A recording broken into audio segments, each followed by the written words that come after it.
大家好，歡迎嚟到窩廉 Magazine。今日係2025年嘅8月6號啊，呢條係第一條片嚟嘅。今集又係同大家講翻啲二手快訊嘅嘢啦。咁咧啱啱咧東九龍嗰邊咧油塘啊，哇都蝕得幾犀利啊！咁啊直情咧6折咁樣賣樓喎，即係輸6球啊，差唔多慘蝕啊可以話。咁另外咧就嗱而家大家見呢佢收容機啊等等嗰啲新盤啊劈價賣啊，新盤啊易賣啦，二手咧見血啊！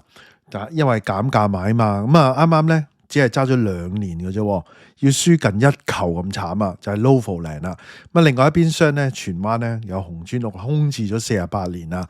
咁啊講緊咧同舊年嘅意向價咧，今年要大劈75%喎。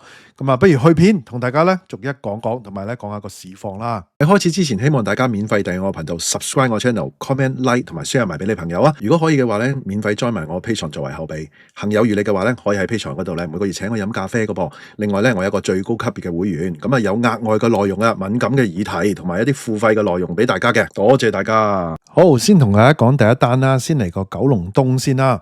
咁樣嗱，根據咧經濟日報報道啊，中原地產東九龍麗港城嗰個洪金興表示啊，油塘嘅希台咧8月至今咧錄得4宗嘅成交噶，平均咧實用尺價啦13,436蚊嘅。咦，13,000幾蚊？油塘呢啲半新樓，依家13,000蚊，講緊早輪啊！如果你話舊年年尾咧 ，Lofoland 屯門藍地嗰度咧，都係講緊13,000蚊到啫，仲要呢個係平均價啊！嗱，其中咧分行最新嘅單位咧，促成呢一個叫做咧2座高層嘅 B 室，實用面積咧係716平方尺嘅，3房套房嘅間隔啦。原本叫價1000萬嘅，最終咧以968萬成交，平均咧實用尺價咧13,520蚊嘅咋。咁其實咧一陣後面我都會講啊，即係講開 Lofoland 一陣後面都會講。據了解咧，原業主喺2019年咧5月當時咧陰公啊，真係以1543萬咧購入呢個單位噶，次貨6年。咁啊，今次沽出咧賬面輸差唔多6球噶啦，575萬啦。如果你計埋使費啊、釐印啊等等嗰啲啦，就6球噶啦。咁啊，賬面咧貶值37%啦，一樣啦。計埋使費，你當佢差唔多有40%噶啦。咁啊，封面都有講啦，6折咁樣賣樓啦添。咁啊嗱，仲要咧係東九龍半新樓。咁啊，依家咧大概大家就知啦，13,000零蚊嘅咋。依家呢個水位啊，頭先講開13,000蚊啦，講到 Lofoland舊年嘅價，今年梗係冇13,000啦，11,000到嘅咋。好啦，嗱，二手市場疲弱啦。根據另一報道，近年咧熱賣嘅新盤咧都要蝕賣離場啦。咁啊，當然啦，啲發展商要減價，要塑造一個1Q 清咁啊，推出嚟擠牙膏咁樣啦。咁啊，確實咧，今年係會好啲嘅，啲樓市即係啲人肯翻買翻啦，起碼佢肯減價肯買啦。咁啊，當中咧屯門嘅 Lofoland 咧有2房買家咧就好爽快咁樣咧就決定買，點解咧？咁啊，賣家咧見買家咁爽快啦，就減價31萬咁樣啦，個故事係咁樣啦嚇。嗱，最終咧以549萬咧沽出單位啊，次貨咧只係2年啦，轉手咧就蝕1球離場啊。咁啊嗱，2年咧就差唔多啦，2023年係嘛？利嘉閣地產嘅聯席董事林英傑佢表示啊，是次成交咧係屯門嘅 Lofoland 嘅2B 期嘅1B 座嘅低層 L 室嘅。咦，2B 期咪即係舊年年尾都仲賣緊2B 期嘅，我都報過好多係嘛？咁啊，依家仲賣緊噶。咁啊，依家講緊11,000蚊咁樣，好似最平好似10,000幾都有添噶。嗱，單位咧實用面積咧465平方尺嘅，屬於2房連埋一個開放式廚房嘅間隔。但2房咧已經係企得比較硬嘅價錢嘅啦。一般嚟講啊，即係跌得冇咁犀利嘅係2房啊。原業主咧原本叫價580萬，咁啊即係放盤啦。咁啊因為咧佢話見買家咧夠爽快，所以咧單位減價31萬，最終咧以咧549萬沽出啦。嗱，尺價咧只係咧12,039蚊嘅啫。咁啊嗱，其實個隻唔係個隻啊，應該係因為點解咧？因為依家你話新嘅都係講緊11,000蚊，當然有啲即係11,000、12,000都有，13,000都有添。但係你要明白。呢個係低層嚟噶嘛，咁所以咧，其實咧佢話見買家爽快，基本上咧就買家心急啊。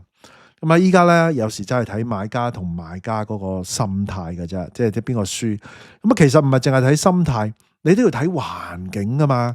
你而家明明 Novo Land 新鴻基仲喺度賣緊，有咁多一手選擇，咁點解你會即係咁貴去買咧？咁使乜要買二手咧？還是係因為佢有送埋家電啊，有埋裝修咧？咁啊嗱，呢啲咧就喺個表面我哋睇唔到嘅。如果真係正常嘅，咁冇理由咁樣去買嘅，其實真係心急咯。好啦，咁啊至於咧新嘅買家咧，其實咧佢係區外嘅換樓客嚟嘅。咁啊，因為咧中情屋苑嗰個會所設施，咁啊項目多元化啦，嗱係啦，真係啦。佢話咧適合咧兒童玩樂，好明顯咧生咗小朋友啦，咁啊即係想急啦，即係見到喂 Novo Land 咁啊，即係冰冰眼啦，見到啲會所係嘛，咁啊但係咧又唔等下新鴻基嗰啲直接買喎。嗱，加上咧佢話咧鄰近啊屯馬線啊，往返各區都方便，所以決定買啦。嗱，據知咧原業主喺2023年咧以6483000咧一手買入單位，次貨2年咧試次轉手咧就蝕咗993000蚊，單位咧期內貶值15.3% 嘅。當然啦，新鴻基劈價賣樓，所有前期所有業主咧全部都係見血噶啦，全部輸錢噶啦。不過咁，你又唔怪得新鴻基嘛，市況係咁啊，佢係要減價去先買得到樓嘛。但係調翻轉頭咁講，呢個業主佢又唔係蝕好多，15.3% 呢2年係嘛？2023年買，我唔知佢係咪年尾啊？年尾可能呢1年幾添。咁啊，其實都係蝕一秒到咧，其實係蝕得少啊。佢買得靚嘅價錢，應該係恭喜佢嘅。跟住呢個咧就特別少少啊。咁啊，荃灣嘅紅磚屋啦。咁啊嗱，根據咧以法睇樓團啊，Yahoo 財經引述翻啦，咁啊位於荃灣市中心啊，已經空置咗48年啦，哇，半個世紀嘅紅磚屋，美港貨倉咧近日咧再度由咧第一太平戴維斯咧香港推出市場招標，咁啊點解話再度咧？一陣間講啊，咁啊並將於咧10月10號咧截標，最新嘅招標意向價咧只係5億啫喎，依家得翻。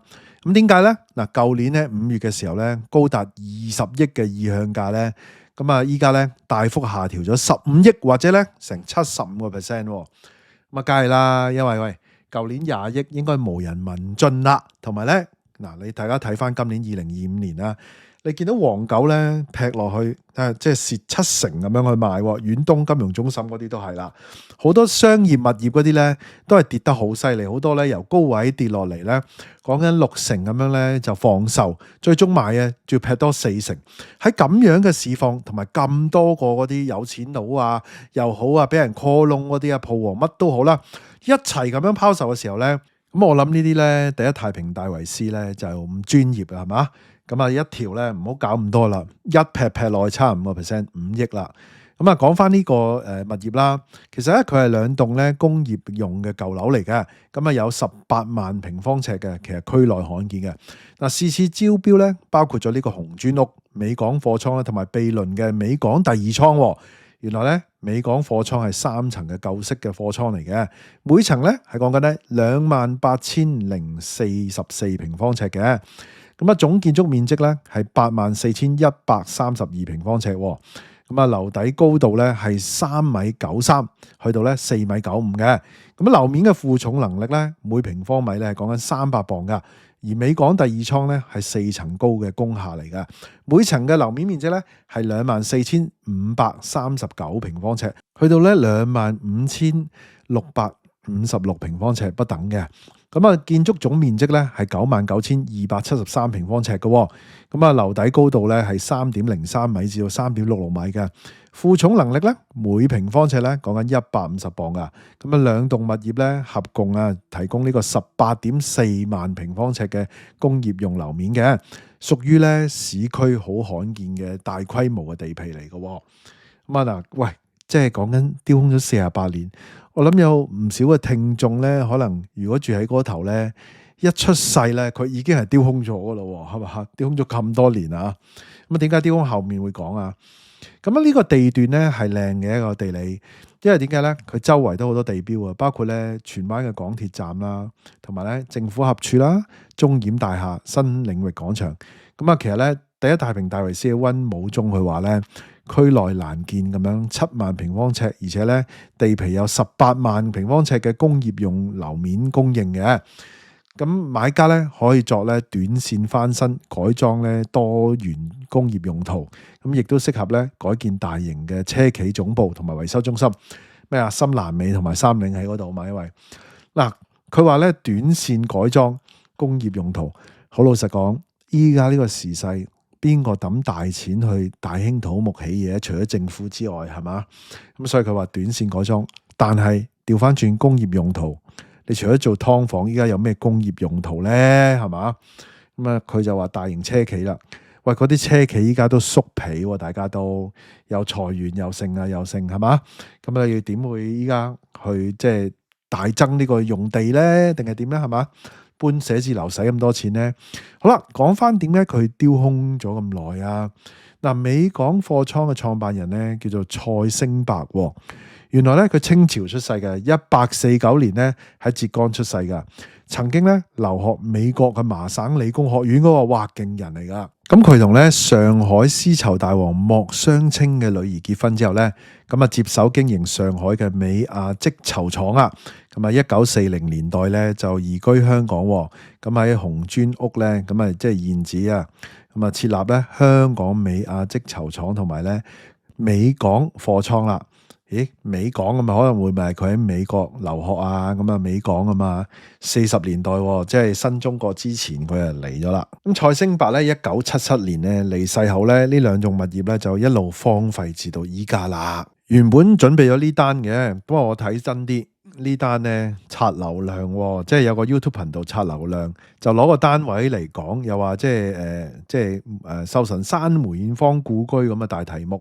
咁原來咧只不過係同類單位啊，咁啊又話咩風水啊，又話咩凶多吉少啊，諸如此類呢啲。咁我就唔特別講啦，因為呢個又唔係成交，又唔係成。